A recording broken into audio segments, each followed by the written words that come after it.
Over the last 10 years, the Guernsey Disability Alliance has worked to unite people with disabilities and led their fight for equality.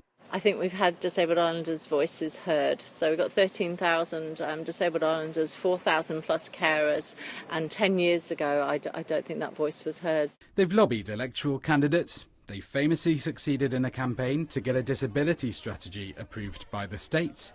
And more recently, they've worked with government on a disability discrimination law. Work that is still ongoing, but now faces an imminent funding crisis.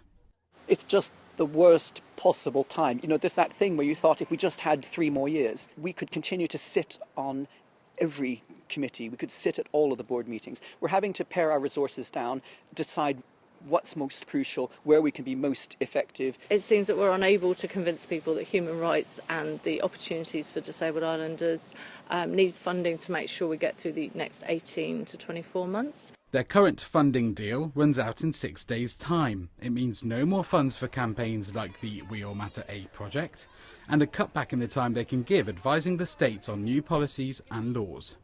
It also means the end of Karen Blanchford's role as the Disability Alliance Executive Director. Andre Rees-Sheeran is one of those worried that without the GDA, the political progress being made will falter. That's the fear, that things will come to a halt and that they've then got a scapegoat.